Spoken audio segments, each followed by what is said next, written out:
Do you want to get started? We're live. We're live. We are live. Uh, and we have nobody watching yet. We can chat while we go.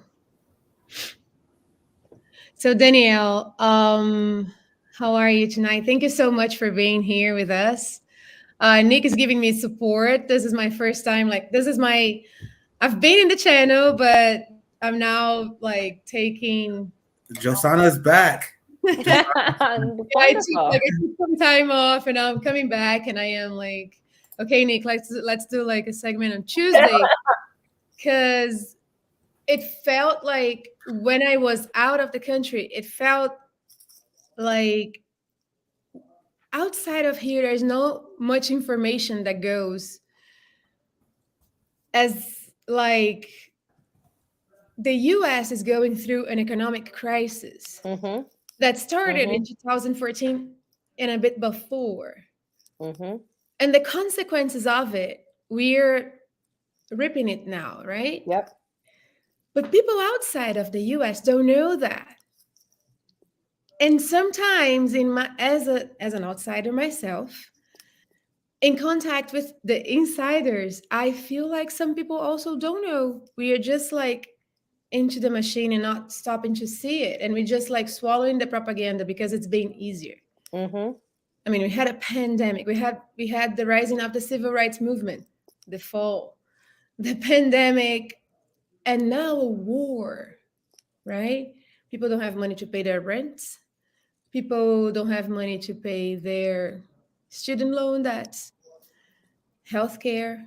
Like, they don't have basic human rights, and there is a war. So sorry, I'm like blah blah blah. I'd like for you to introduce yourself and please talk to us about this. Like, how does it go? Sure. How can we see this? Yeah. So thank you so much for having me, asking me to join in conversation with you today. So my name is Danielle Moody, and I host a political podcast called Woke AF Daily, as well as which is a 5-day a week, hour-long show. And then I also do a weekly podcast, another podcast with a co-host called Democracy Ish. But basically, I mean, I live in the toxicity of America's politics and have been doing so for well over a decade. And I think that a lot of the things that you're questioning, that you're saying right now, Jasana, are real. Like, our heads are just reeling at all of the things that are wrong with America. And I think that we have swallowed the propaganda. I think that the world has swallowed the propaganda. One of the things that I've said about America is that America is no really different than a lot of other places. We just have better PR. We have better public relations, right? People assume the best out of America because it's what we have jammed down their throats as well as the throats of our citizens here. And I think that the pandemic really opened up a lot of people's eyes to where our fault lines in our politics were, right? Like, we didn't have a healthcare system that could respond in a way to take care of the most vulnerable among us. We didn't have a tracing system.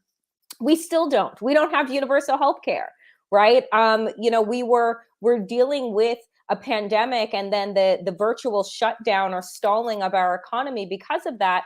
And then we don't realize that, oh, guess what? 70% of kids in school didn't have access to broadband.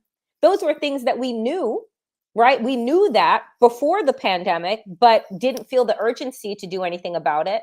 Then all of a sudden this happens, the world flips on its head, and you're having kids sit in the parking lot of a Burger King or a McDonald's in order to get Wi-Fi, right?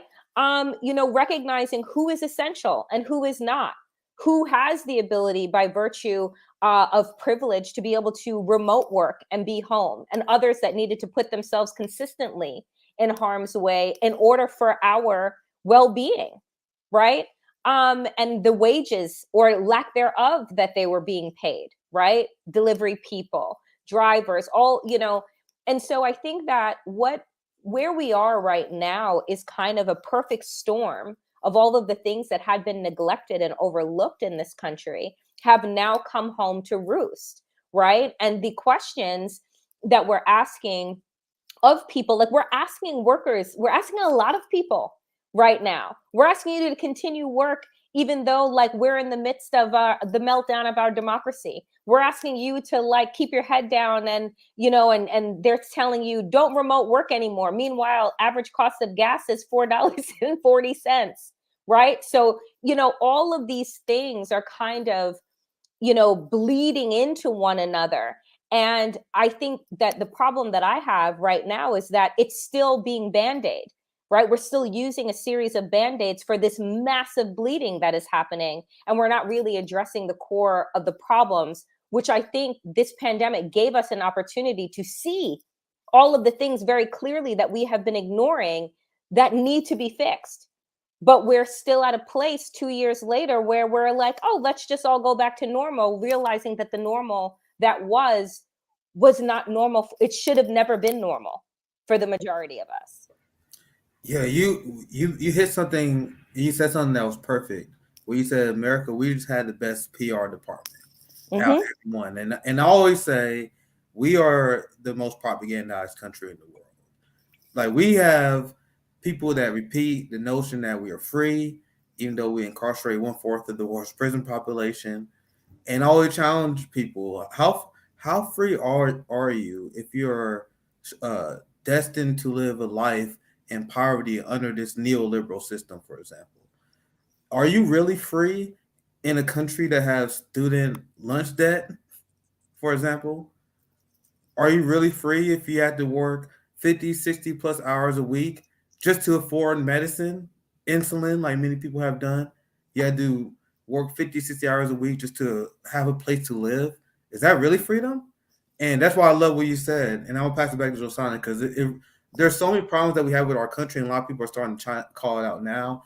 I'm gonna report on a story where pretty much China went on the world stage and said, "How can the United States call us out for our human rights violations? Right. We have the police that are shooting and killing black people Right. with impunity." You have any thoughts on that, Danielle? And I'll pass it back to Josana. Yeah, I'm so happy that you brought that up, because I have been saying this too, is that the United States has oftentimes our role in the world has been to be this paternalistic white savior, that goes around the globe and shakes our hands with sanctions and all of these other things to admonish people, right, for things that we do here. We look at places like China, and we can say, oh my God, the Chinese government, like they're in everybody's the communism, it's so terrible, and look at their human rights violations and all of these things. But to your point, you can't sleep in your own bed, right? You can't be in your own apartment and open the door and not be shot. You can't walk to the corner store. You can't sit in your own car, right? I was pulled over the other day, literally yesterday, and I have never been pulled over. I was in the passenger seat. My younger cousin, young black boy, 22 years old, is driving. We get pulled over for no reason whatsoever, and I started to have a panic attack. That's normal. That's what it means to live in a country that is supposedly free, that I can sit, and I needed to put on the meditation app while the police officer was back, because I didn't know, is he calling for backup? What's taking so long? Are they going to surround us because the windows are tinted and we're black and we're in this car and we're on our way to Brooklyn? Like, all of these things were going through my head, and I'm thinking to myself, this is not what it's like to be free, right? That's not even free-ish. But yet we go around the world and we want to talk to them about their treatment of women. We had today's Equal Pay Day. We continue to have a commemorative day about equal pay, but we don't actually create policy that would be advanced to have equal pay, but we want to talk about it.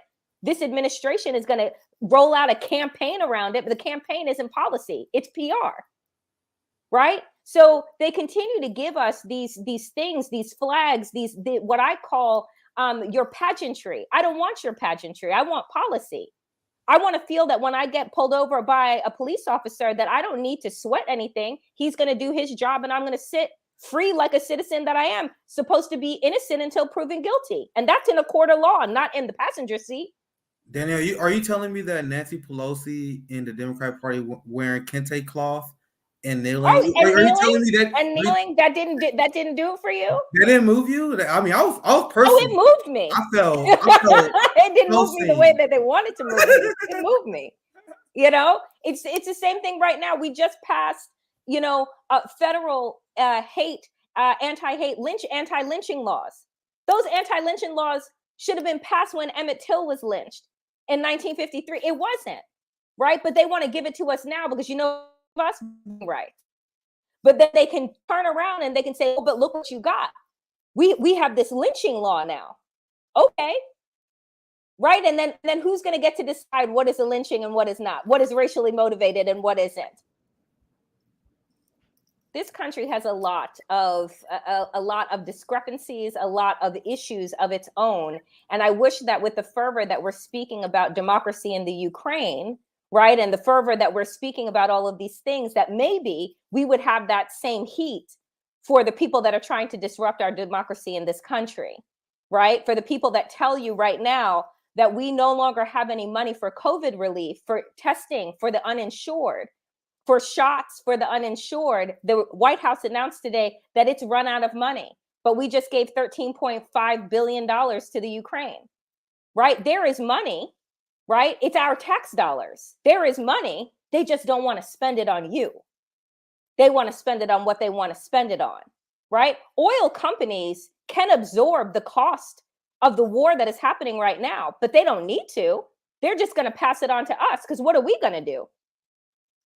Right? So we look at these situations and folks say like, oh, we can't talk about economics because we're at war. We can't do this because there is that. And I always say, when is the right time to have these conversations?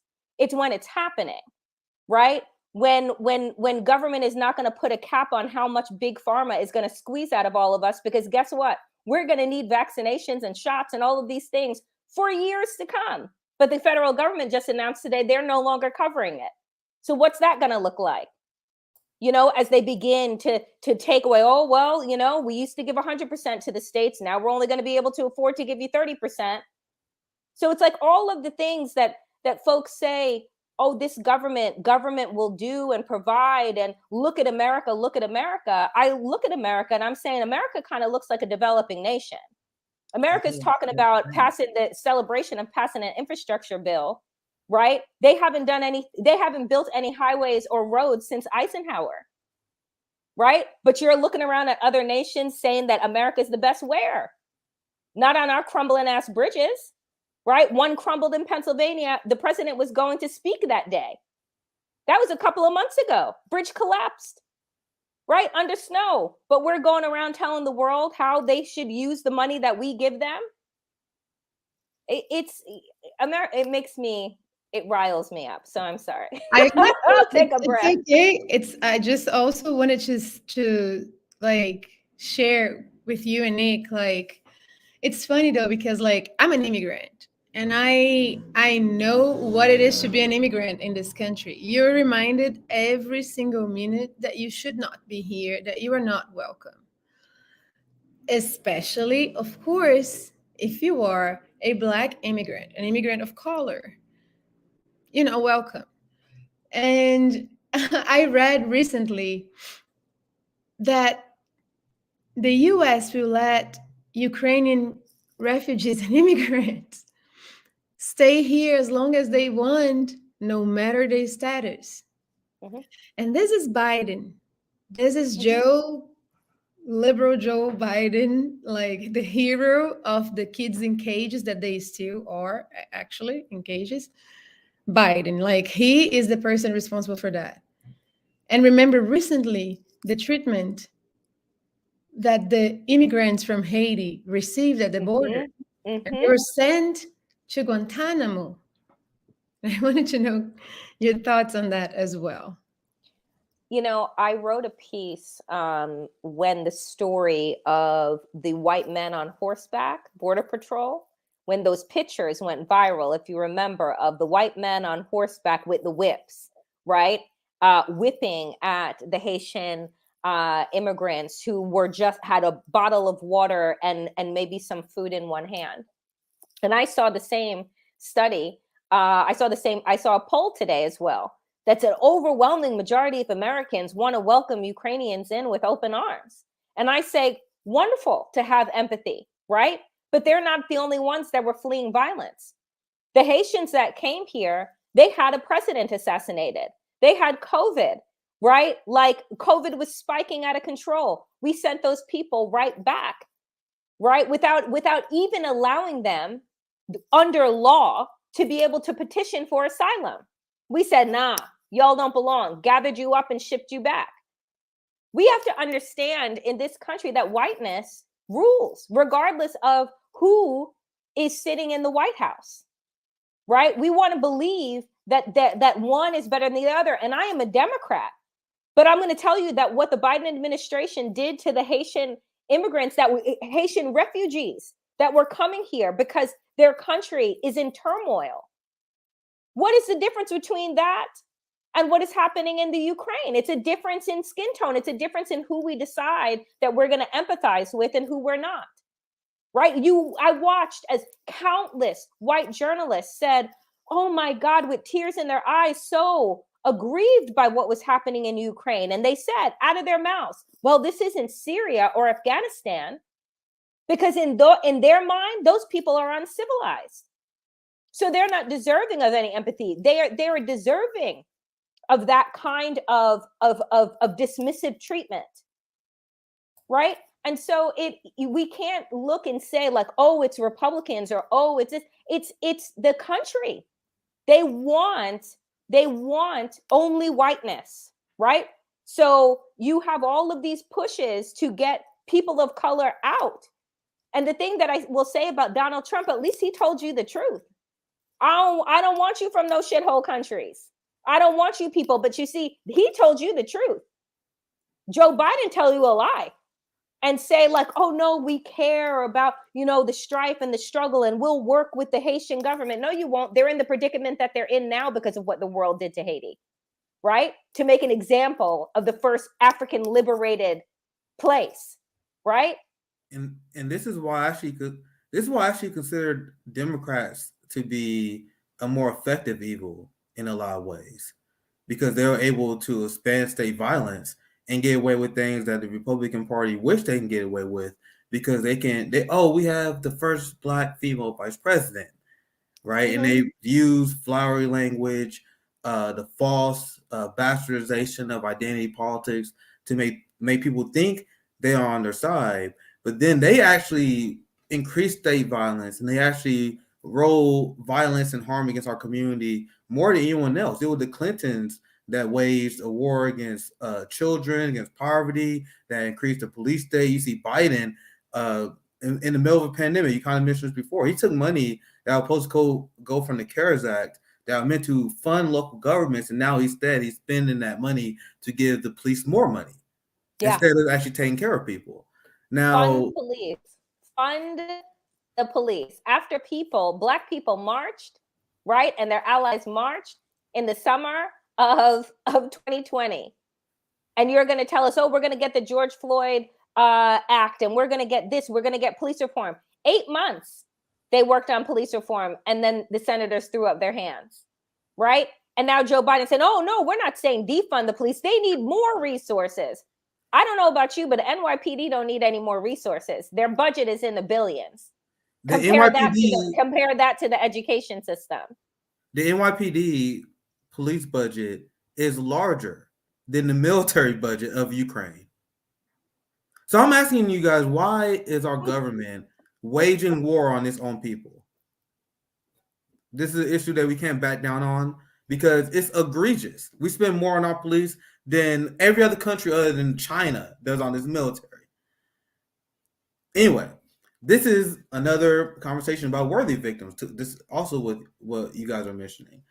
All in the sun, you got people who are pro migration, refugee, right? Mm-hmm. Now they want to take Ukrainian refugees, even though we destabilized the global south, we destabilized a lot of these countries by backing dictators in Haiti, for example. And then we go around and say, oh, even though we are responsible for destabilizing your country, you're not allowed to come here, right? So it's an issue that, as people of color, as Black and brown and colonized people, We can't allow Western society to get away with saying that the struggles and the violence that Black and brown people go through is not as important as white people. Like you have, it drives me crazy. There are people literally in Israel that while they're on occupied Palestine land, they're pretending that they are against colonialism because they're only against colonialism for against people who deserve it, right? So when they see Black and brown people, they see us as filthy savages that need the white savior to protect them. Meanwhile, when it comes to blue-eyed, blonde-haired people, they are angels that must be protected. I'll pass it to Josan and Daniel. Do you guys have anything to add? I just like I saw recently also a video with Tosi, forgot her last name, sorry, but you all Yeah. know who I'm talking about. Gabbard. Yes.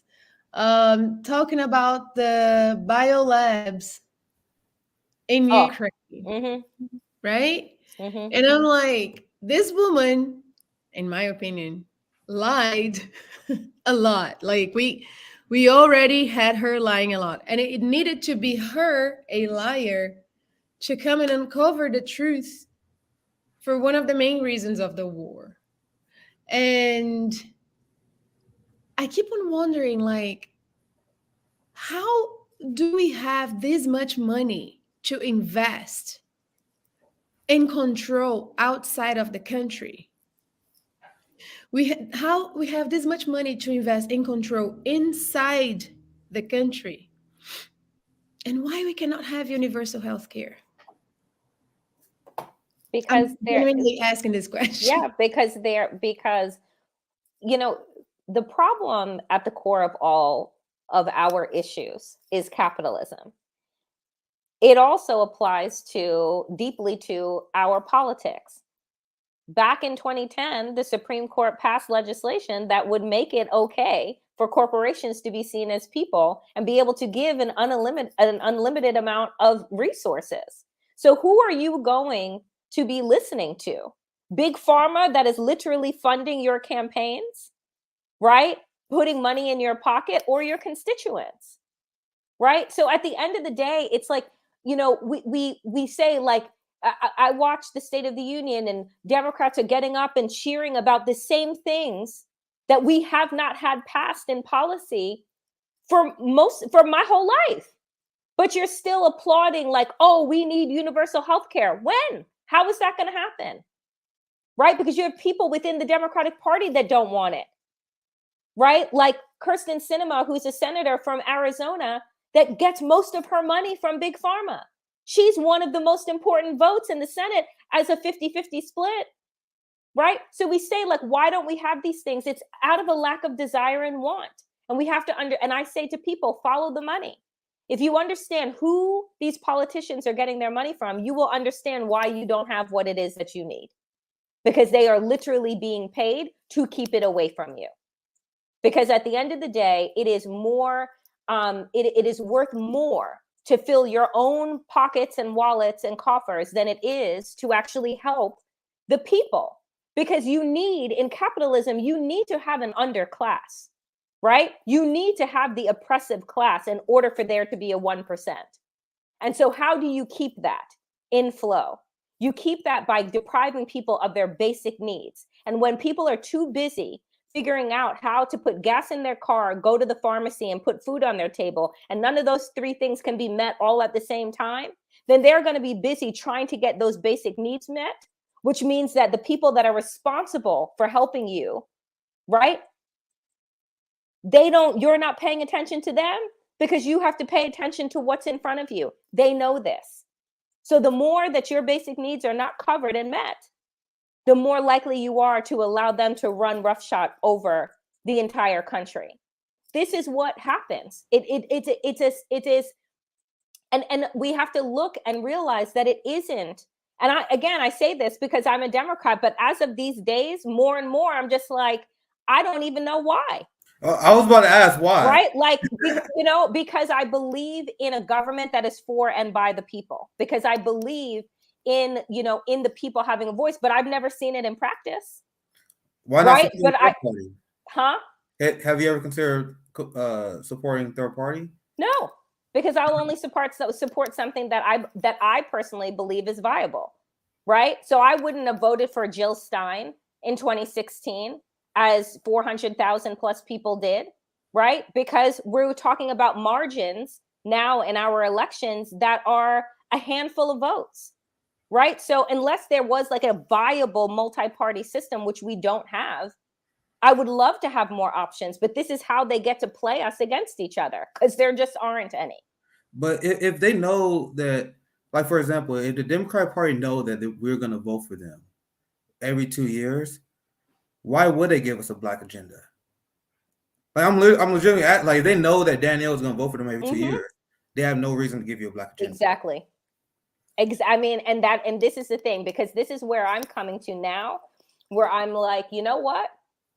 I understand why people stay home. I get it now. And I'm no longer going to call those people. There are some people that stay home and because they just don't care, and they don't care about the process.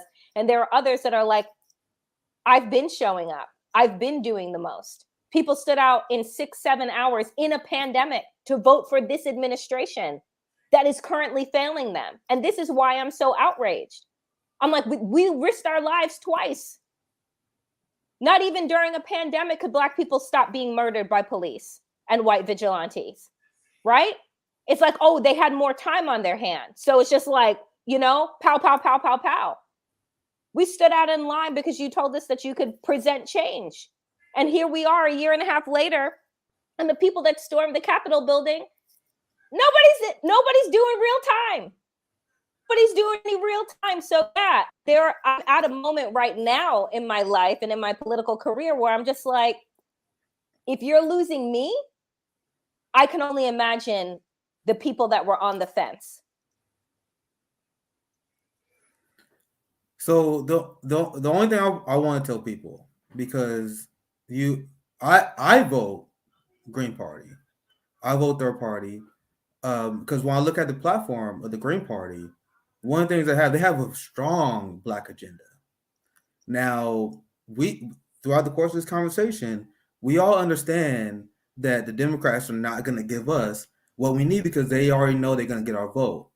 The Black community, we vote for the Democratic Party around an 85 to 90% clip, depending on the region. Biden actually, despite having great numbers, was one of the lowest in recent memory, despite still blowing everything out of the water. But you see them run towards white suburbia, because they know they have that 80% locked down, right?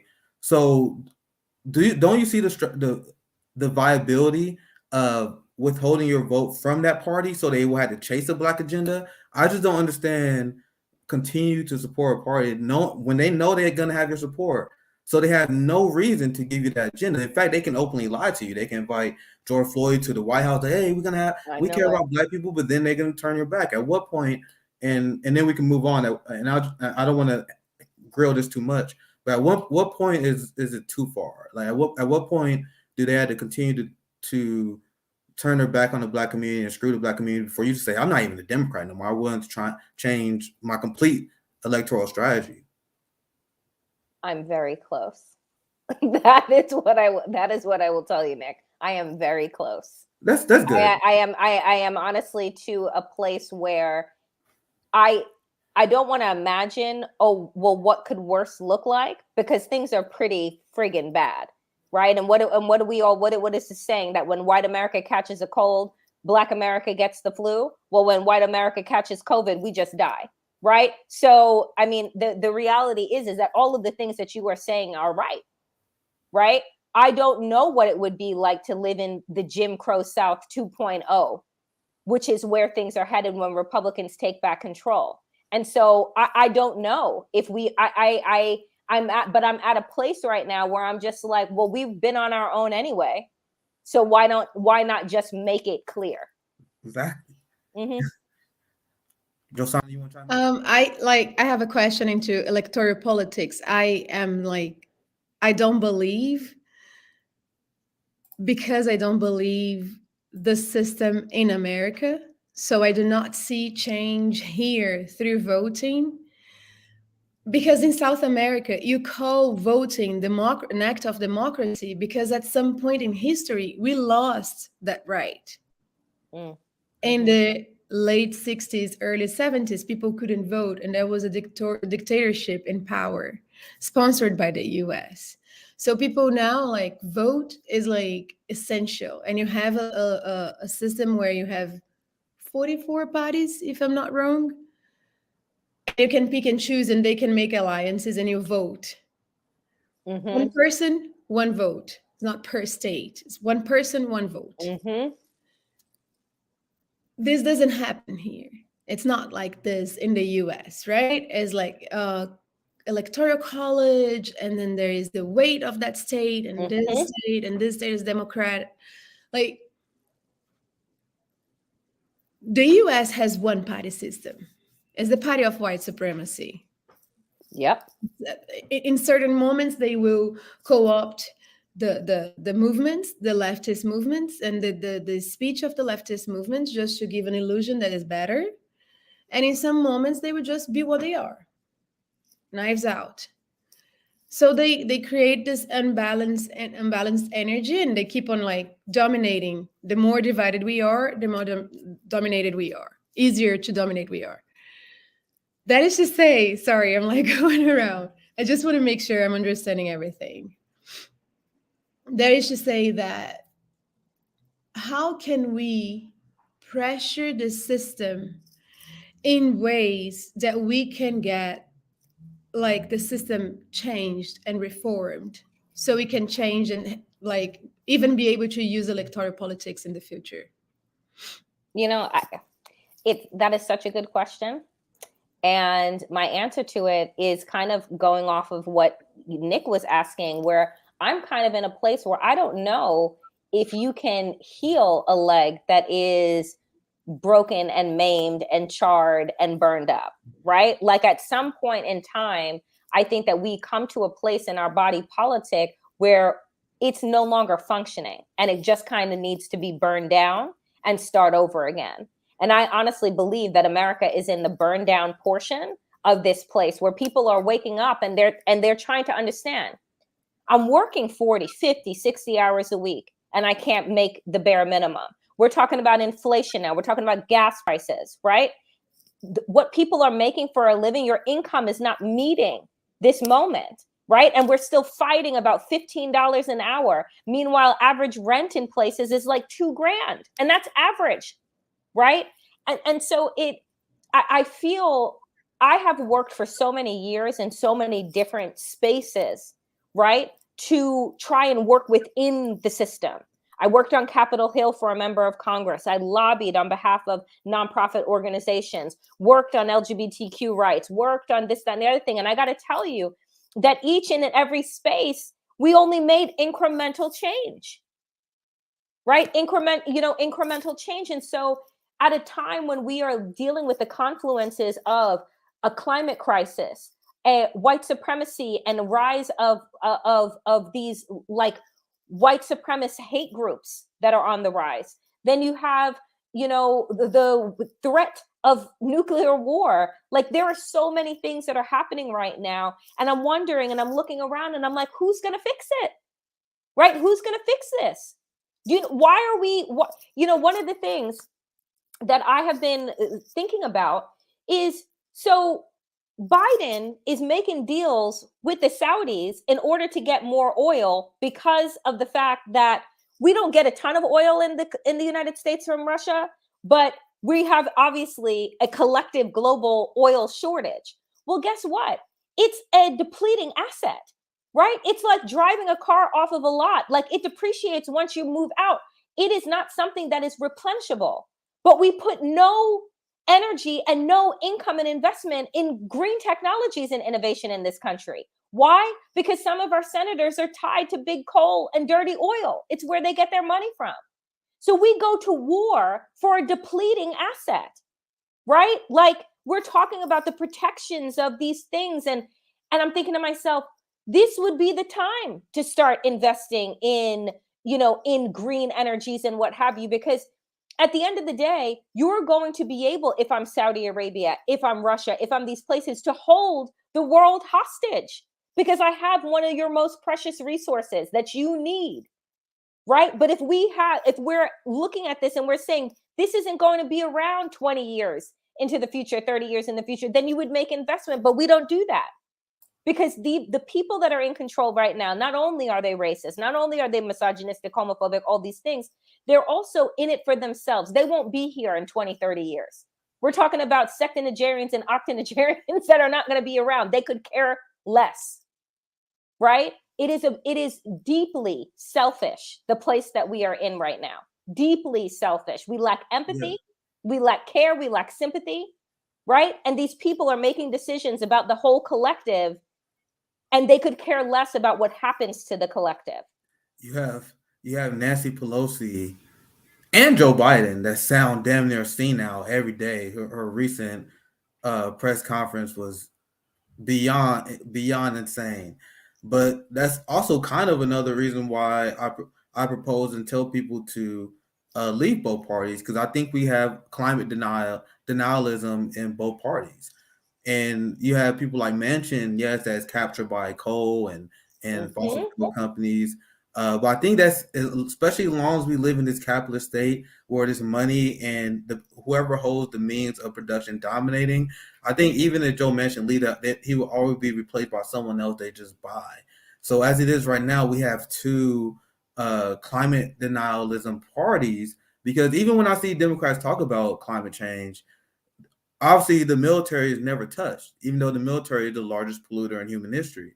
Now, no one even bring up the military when it comes to these conversations, because everyone knows, like, they're not going to touch the military, period. So you might well find other options. But the other option is not going to mean anything when you have the military that pollutes more than like 140 countries combined. If you don't touch that, we're not fixing the problem. If we don't touch the wealth that, and once again, this is another thing that even the most progressive Democrats won't touch. When you look at the people who are responsible for the most global emissions, top 1%, well, I should say the top 500 companies responsible for like the top 70%, and then you got like the top 1%, which is responsible for way more emissions than the working class as a whole, because they got to finance and run gas and energy throughout their entire mansion. So as it is right now, unless we actually have something that, like you said, will shut something down, this is an issue that just won't be addressed. Like even the small thing in between the lines is not gonna. I haven't seen a lot that's gonna really fix it. Like it's gonna gonna be like a massive investment. Like we need the Green New Deal in 2016, and then even then it would have been. And I told people this at the time. Like even if Bernie won in 2016, like and we got the Green New Deal debate started, we would still be behind. We would still be behind. Yes. Yeah, we would have still, it would have been like, okay, well, maybe we won't implode in the next 50, 60 years, right? Maybe it'll be 80, 90, but we would still be behind. And the funny thing is that there was a recent report that came out literally the day that Putin began the invasion in the Ukraine. So it was missed, right? It was a terrible day for that report to drop that basically said that the world is fucked. Right, like we are in so deep in greenhouse gas emissions that the temperature has changed 2 degrees Celsius and is on pace to continue to do that, right? And that we are watching these storms that come in. Every hurricane season is a historic season. Have you noticed that? Every hurricane season and every fire season is more historic than the last one, right? That the damage that, and I keep saying, and I'm like, if you don't care about the environment, fine, go with God.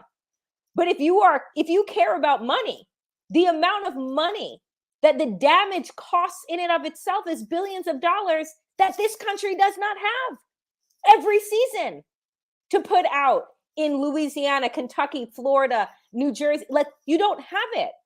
So even if it's just an economic imperative and it isn't a moral one, right, there needs to be significant changes that are met. But again, if you're dealing with the immediacy of this moment and who is getting rich now, they could care less about what is happening in 20, 30 years. That's the problem. I keep on wondering also about, like, today we hear that Saudi Arabia accepts yuan now.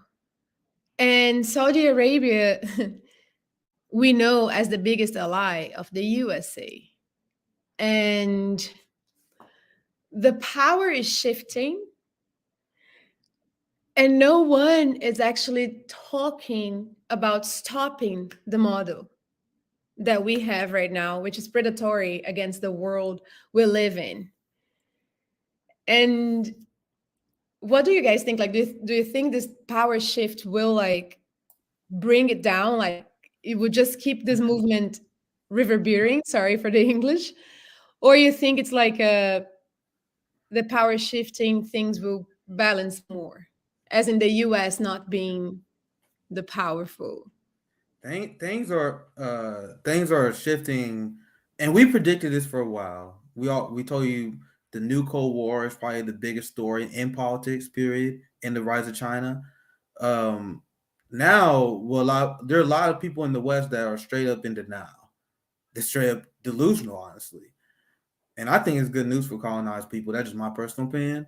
But you have the media and everyone pretending the world is turning on Putin. And I want you guys to understand the the white point of view that is, because China is not rebuking Putin, India is not as well. You have Africa, and you have a lot of countries in South America, including Venezuela.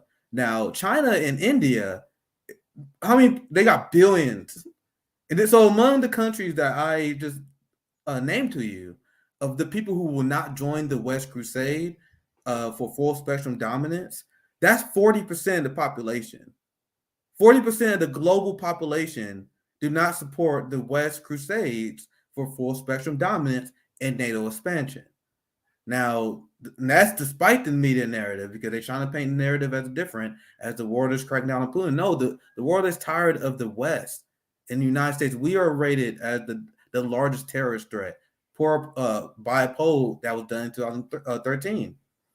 So there are obviously no good guys when you look at geopolitical politics, but I think it's been a long time coming, because this is just to answer Josana's question. This is the results of long time foreign policy that the United States had that has been as destructive as anyone else on the globe. Because when you had the United States turn to Nicolas Maduro, was like, "Will you help us out with oil production?" You're like, "No, you just sanctioned and starved a ton of our people and trying to overthrow our democracy. Why would we help you?" China's like, "Why would we help you in this crusade when you guys have been demonizing us and been pushing xenophobic lies about our countries for the last few years?" So now we're seeing chickens come to roost.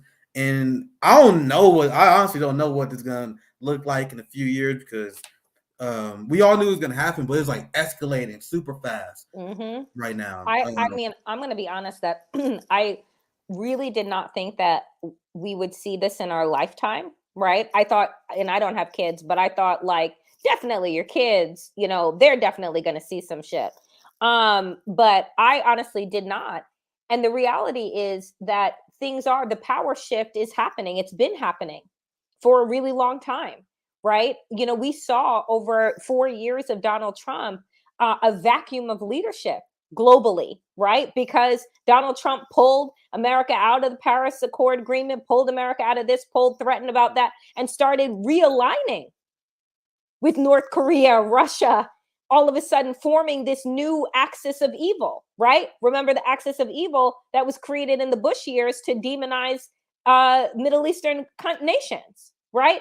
And the thing is that we want to say that what Putin is doing right now are war crimes, entering into a country unprovoked. That's all America has ever done, right? Like, so it is, sometimes I say this and I know that it is controversial, but in some instances, one person's liberator is another person's terrorist, right? And it is all a matter of public relations and communication. So if you can go in and demonize these countries and say that they are uncivilized and say that their leaders are these horrible, horrible people and we're going in there to save them, right? When the truth is that you're going in there to occupy so that you can get your depleting resource of oil, right? Like it's sometimes I feel like we are just pawns in this entire geopolitical chess game, right? And there are moves that are being made on the board. We have no idea what conversations Russia and China have had, but I know that Putin is an egotistical person and is not going to back down because of the sanctions that have been put out. And I know that there is something else that is up this man's sleeve. Whether that is full on support from China, I don't know if they're ready to go into full on war. But one of the reasons why, to Nick's point, why it's like, oh, everyone, the world is against Putin, it's because when they're talking about the world, they're talking about who has the ability to obliterate it. And it is those that are in control of the most nukes, which is the United States, followed by Russia, followed by other European nations, right? The other places that we're talking, they don't have the same amount of active nukes, because once we built up ours, we said, so it's done, and penalize the rest of the world for just trying to play a part in this bigger geopolitical chess game.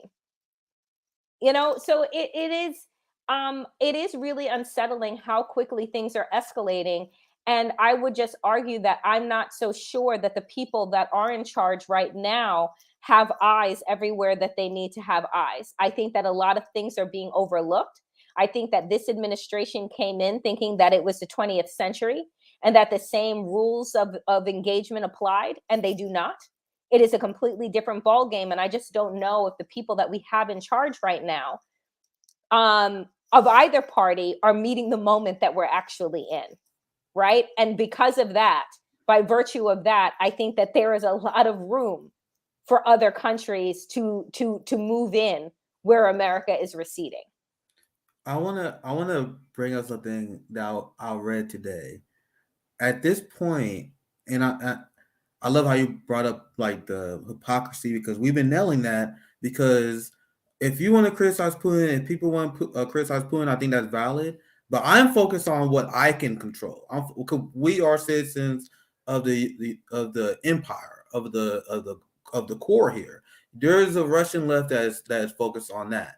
I am focused on fighting the complete expansion of the military industrial complex in the West, because this is what our taxpayer money comes to fund. Now, I read this earlier. At this point of the Iraq invasion that we did, because they all just talk like, oh my God, look at the Russians that are targeting civilians, which I'm sure they probably are.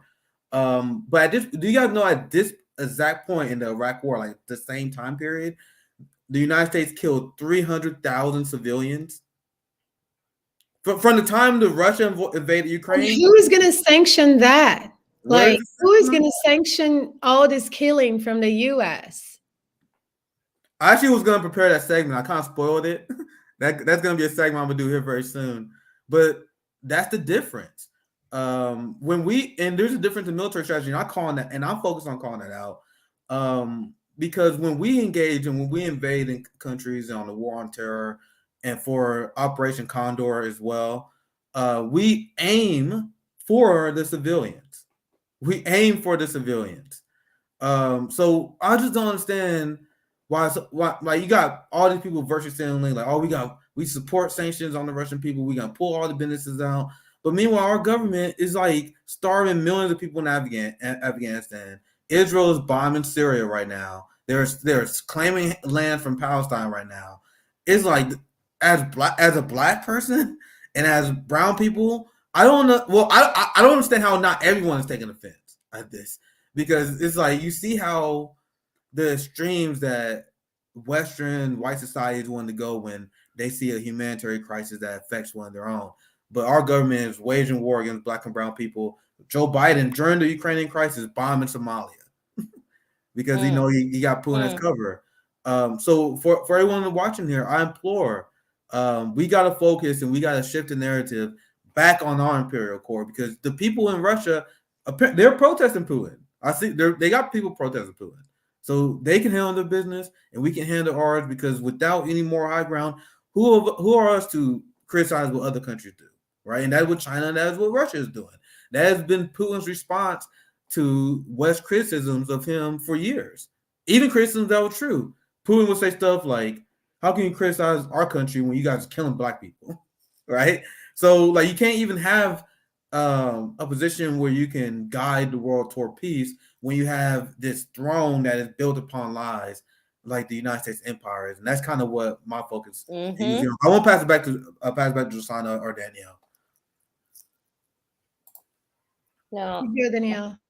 I was just gonna, I mean, everything that you're saying is right, you know, and what's frustrating oftentimes is that we don't really pay attention to what is happening abroad in the United States by virtue of our location, right? Like we see ourselves as being isolated from the rest of the world, like, oh, that's what happens over there.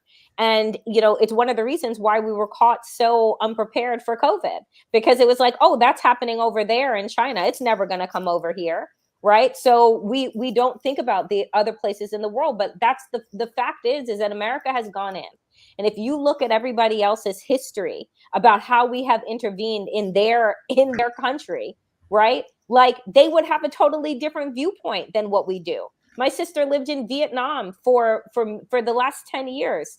They refer to the Vietnam War as the American War, right? They have a Yes. totally different perspective on what transpired, right? Like, why were you here in the first damn place, right? So there is so much that is at play, but because we have such tunnel vision, because we're so desperate to have our basic needs met, we don't have the expansiveness to be able to think outside of what is happening in our front door, right? And that's the reality. So we will just say, oh, well, what's happening over there has no reflection on us, but it does. It's a starting to reflect, right? It's a starting to come back here. And I always say, whenever I'm in a panel like this, I always say, like, brace yourselves, America, because it's starting to look a lot like the Brazil Mm, developing country I grew mm. up in. It's starting to look a lot like it. And brace yourselves, because it's like it's a wave, and it comes in waves. It comes in waves, and your countries are like trying to survive, come to the surface. But us, working class people, we are the ones that suffer the most. And this is, and I'm not trying to be, well, I guess I am trying to be alarmist because people have to wake up. I actually think that the state violence in our country is going to continue to, what I mean by this is our ruling class is going to double down. They're going to continue to double down because they have no reason not to. And people's quality of life is going to get worse, right? So we see we got millions of people that are about to go homeless.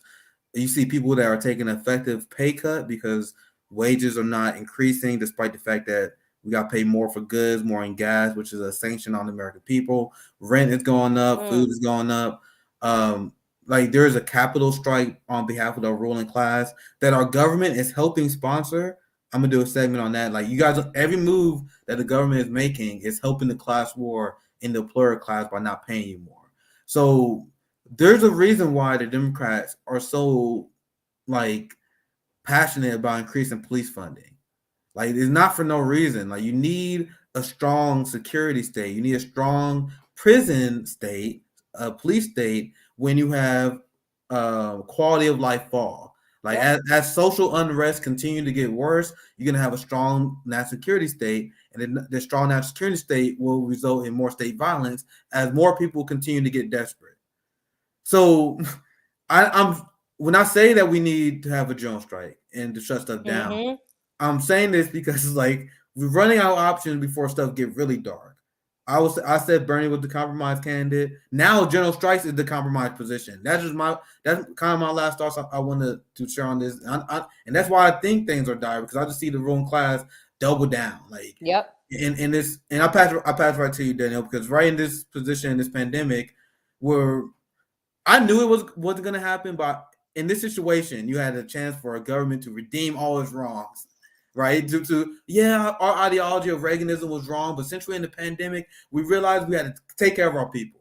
I know that was going to happen, but you know what I'm saying, right? They had the opportunity, but instead they doubled down, taking money from the carriers I sent to the police state, giving more money to Ukraine, increasing the military budgets, even before the Ukrainian crisis was going on. So I think like our country has to go through hard times. Like we're gonna have to shut shit down in order for our politicians, in order for any sort of change to happen. But I want to get Daniel and Josana back in here. Yeah, I will say that one of the things that I say on Woke AF often and have said since roughly 2015 is that things are going to get bloodier in this country before they get better. And I don't think that people are very prepared for that. right? I think that we have, by virtue of privilege, have most people, right, and white people and middle class people have lived a very comfortable life. But we have to understand that the more pressure that's put on folks, and I love the fact, Nick, that you say that these things are sanctions on the American people. You're absolutely right. I think that the more pressure that the American people are under to have their basic needs met, the more that things are going to be shaken up, right? It is not going to make diamonds, right? It is going to make an explosion, because there's only so much that people can take. There's only so much that they can be pressed down, suppressed, and oppressed, before they rise up. And that's the pattern of history. And the reason why we're always destined to repeat it is because we don't teach it. Right. And that is yet another war that is being waged right now, which is on continuing the gaslight of white exceptionalism and supremacy. Right. Because you see that it is crumbling around you, that all of the tears are being shown through. So you have to perpetuate what you've been teaching in order to uphold your lie. Right. And so I think that we are headed into very dangerous times. And I don't ever mean to be alarmist, but I do. I name my show Woke as Fuck because I want people to wake the hell up. Right. That, we are heading into very urgent and dangerous times. And I don't want people to be unprepared and caught off guard, but I fear that we will be. Yes. Yes. Thank you so much, Danielle, for coming tonight. Thank you for I feel having me. blessed. Thank you so much for your presence. And thank you, Nick, for your support. Danielle, do you have anything you want to promote? So you want to let Please. follow you? Yeah, follow me. I'm all over social media, very active on Twitter, Instagram, TikTok. If you want to subscribe to my show, it is wherever you get your podcasts. If you want the audio version, video version is on Patreon at patreon.com/wokeaf.